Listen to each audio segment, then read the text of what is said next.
in the peaceful surroundings of the western province of Sri Lanka. The monks of the Jethawanarama forest monastery have given up worldly comforts in their search for enlightenment. Monkhood is not a destination, it's a journey. So one who comes here has to be prepared to go on that journey. And sometimes it can be quite arduous. It can be quite challenging.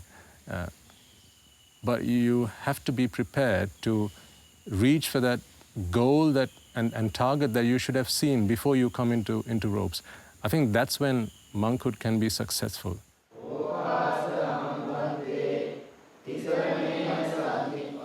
We listened to the Dhamma, we understood the Buddhist philosophy, we understand that this is more than a way of life. It's a journey that we need to go on to seek emancipation, that liberation that the Buddha taught. And for that, we've come here so that we can dedicate our entire lives to practicing the path. Before he became a monk, Amar Dasanatero was a solutions architect with the Royal Bank of Scotland in London.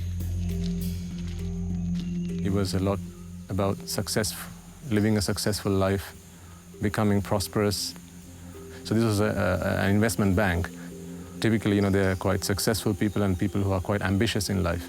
So the kind of philosophy I got to learn there was, while you're alive, earn as much money as you can, work hard and work smart and be successful, set your goals, have your targets. So it was that kind of environment I was in. While working in London, Vimukti, as he was then called, married his childhood sweetheart, Madhu. Around the age of 21, well, our parents, they said, you both know each other so well. They asked us if we were okay with the idea of getting married to each other. By then, we too had kind of fell in love with each other. So by the age of 21, we married. Now known as Bhikkhuni Dhammadasana, she too is seeking spiritual enlightenment.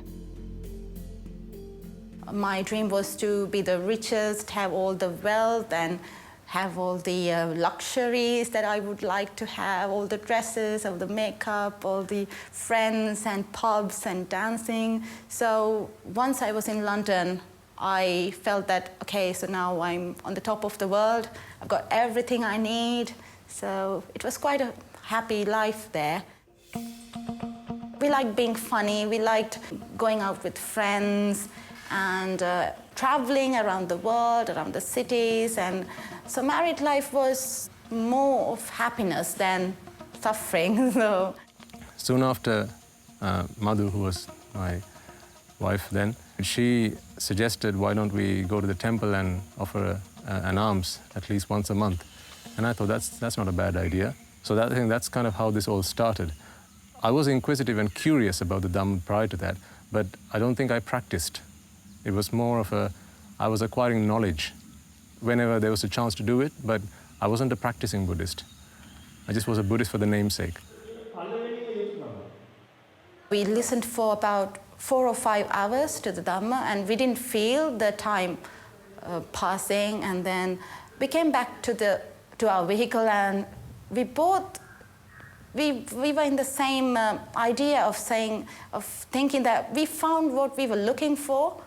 There is something in this Dhamma than just going to the temple and worshipping and just offering flowers, that there is something more to this. There is something that we could gain from this. So we both got into the same idea at the very first session.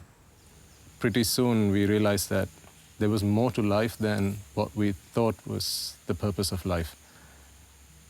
After I'd been listening to sermons for about, I think, 3 years or so, both my wife and I decided it was enough time that we'd spent in lay life, and now a whole world awaits us. A new purpose in life awaits us. And we decided, let's make that turn in our lives. It wasn't a difficult decision, because by then we knew how futile this materialistic life was, how that how misled we were.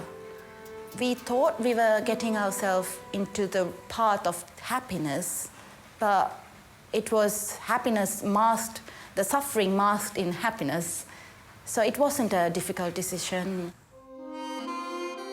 Breaking the news to their parents was a difficult decision, but Amadasana Tero's mother wasn't surprised.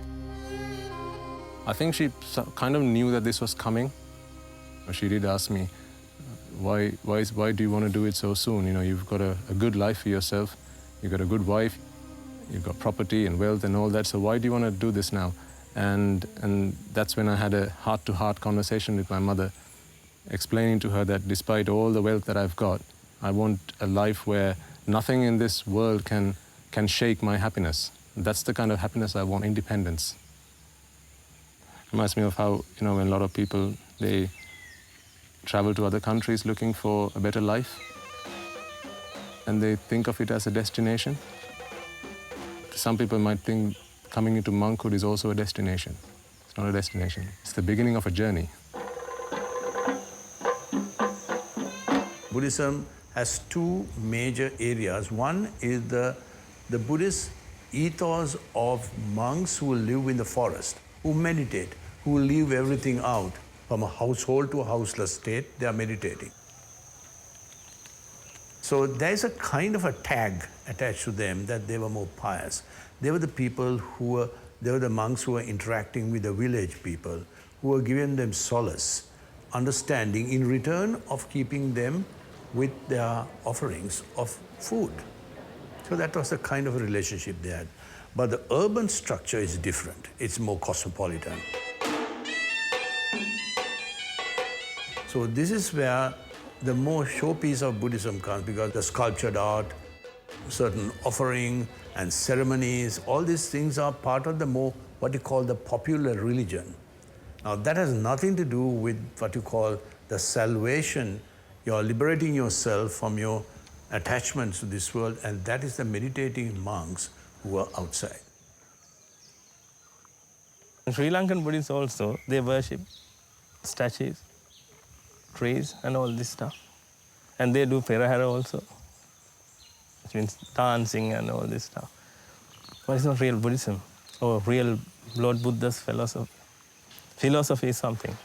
Therefore, we must follow philosophy. If you don't follow philosophy, you can't find the real truth. The monks live in a kuti or hut, and each monk is allowed only 6 possessions. I must admit, I don't take a lot of time to study what goes on outside these 4 walls, because I left that life behind. So for me now, the teaching of the Buddha is all that I need, because that gives me happiness and brings me salvation every day that I practice. I know I'm a different person to who I was yesterday.